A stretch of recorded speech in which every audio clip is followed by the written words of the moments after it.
Bienvenidos a un nuevo video. En esta ocasión hablaremos del funcionamiento y las características de la terapia psicoanalítica. Para continuar con nuestro video comenzaremos hablando del principal autor del psicoanálisis y la terapia psicoanalítica. Él es Sigmund Freud.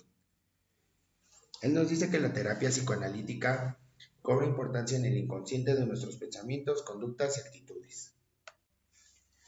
El inconsciente es uno de los conceptos más intrigantes de la psicología, ya que es el lugar donde guardamos todos nuestros recuerdos, pensamientos y sentimientos.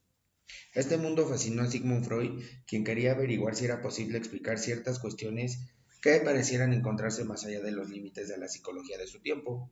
Por ello creó la terapia psicoanalítica, para llegar hasta este pensamiento inconsciente que, mediante la introspección normal, resultan inalcanzables. La terapia psicoanalítica pone énfasis en el contenido inconsciente y argumenta que este es el causante de nuestras afecciones y trastornos psicológicos. Este tipo de terapia explora las experiencias que tuvo el paciente en su niñez, con el objetivo de descubrir si algún acontecimiento puede haber tenido un impacto en el desarrollo vital del sujeto.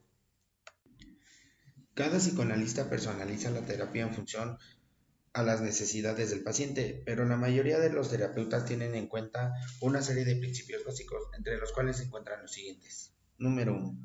Los conflictos psicológicos del paciente son consecuencia de problemas en el inconsciente. Número 2. Los síntomas se exteriorizan en causa de las afecciones latentes. Número 3. Los conflictos inconscientes son originarios de los problemas no resueltos en la infancia o de los traumas reprimidos. Número 4. La terapia psicoanalítica recupera del inconsciente los problemas reprimidos. A continuación hablaremos del funcionamiento de la terapia psicoanalítica. La terapia psicoanalítica se plantea como una terapia a largo plazo que pretende conseguir una reestructuración profunda y duradera de la psique del paciente, mediante modificaciones relevantes de la personalidad y las emociones de la persona, para mejorar su autoconocimiento y la calidad de vida. Sigmund Freud animaba a los pacientes a tumbarse en un diván y hablar, con la intención de liberarlos así de los recuerdos reprimidos y de aliviar su sufrimiento mental. Actualmente los terapeutas usan el diálogo constante con el paciente y procuran se sienta cómodo y seguro, para que pueda expresar todo lo que siente mientras el terapeuta escucha con atención. En la terapia psicoanalítica el habla cobra importancia, el diálogo se vuelve enriquecedor y nutritivo a medida que el paciente logra tomar conciencia de cuestiones que tenía almacenadas en el inconsciente, relacionándolas con el presente y encontrándoles un sentido. También hablaremos de una parte importante de la terapia psicoanalítica y estos son los principios básicos. Existen diversos principios básicos en la terapia psicoanalítica, entre los que podemos destacar los siguientes: el inconsciente y sus manifestaciones. La terapia psicoanalítica parte de un concepto de mente en el que se incluye el subconsciente, al que no se puede tener un acceso directo, pero sí puede llegar a conocer a través de las formas que tiene de manifestarse, como en los sueños o las fantasías. También está el pasado.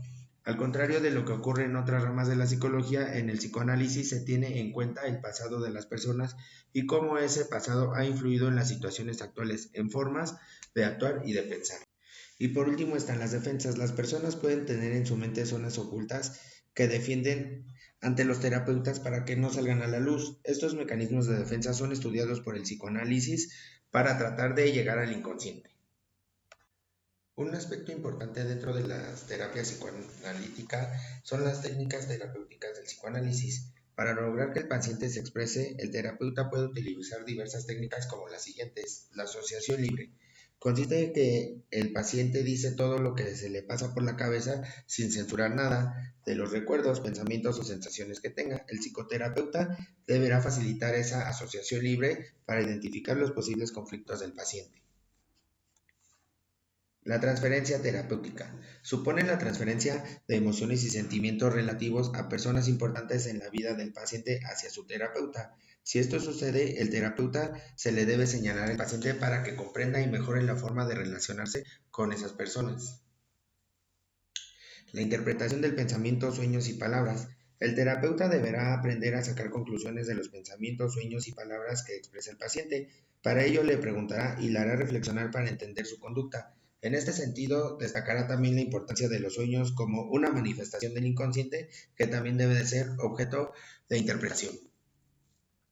Continuando con este interesante video sobre la terapia psicoanalítica, hablaremos de una parte importante que son las fases. Estas principales fases de la terapia psicoanalítica las vamos a decir ordenadamente. Número 1. Establecimiento del motivo de consulta. En esta primera fase se da la oportunidad a los pacientes para que describan el motivo por el cual acuden a esta sesión de terapia psicoanalítica, expresando también sus preocupaciones y su manera de experimentar el malestar que las lleva a la consulta. Número 2. Entrevista de exploración del problema. En esta segunda fase de la terapia psicoanalítica, el profesional lleva a cabo una serie de entrevistas semiestructurada con el paciente con el objetivo de conocer su trayectoria vital y el contexto familiar y social en el que ha ido desarrollándose como persona. Es decir, que en esta etapa los psicoanalistas plantean una serie de preguntas de forma más o menos improvisada, aunque teniendo en cuenta cuáles son los temas principales a examinar a priori. Número 3. Establecimiento de las primeras hipótesis. Para los psicoanalistas, los conflictos que tienen lugar en la parte del inconsciente de la mente tienen una gran importancia a la hora de explicar por qué surgen los trastornos psicológicos y los problemas para adaptarse a las circunstancias que la vida nos plantea. Aquí ya se intenta crear una situación para que estos problemas reprimidos en lo inconsciente se expresen a través de las acciones y del discurso de la persona. Número 4. Devolución de la información. En esta fase se le informa al paciente acerca de la información importante recabada hasta el momento y se le pide que opine sobre esto. La manera de reaccionar de la persona también es tenida en cuenta de cara a definir qué le ocurre a la persona y cómo se le puede ayudar. Número 5. Fases del análisis. En esta fase de la terapia psicoanalítica, paciente y terapeuta examinan juntos los indicios por los cuales se expresa el conflicto psicológico que está detrás de los pensamientos y acciones problemáticas de quien acude a consulta y trabajan para darle significado e integrarlos en la conciencia.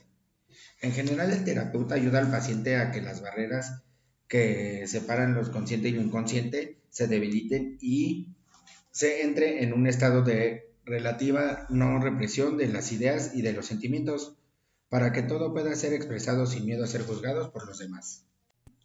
La última fase de la terapia psicoanalítica se llama revisión de los pasos anteriores. En la fase final, el paciente da su opinión sobre el proceso y valora los resultados obtenidos. De esta manera, siempre se está a tiempo de corregir algo si considera que aún se siente significativamente mal y queda trabajo. Y así es como terminamos un nuevo video en donde en esta ocasión les hablamos del funcionamiento y características de la terapia psicoanalítica. Síganos para más videos y contenido acerca de temas importantes en psicología.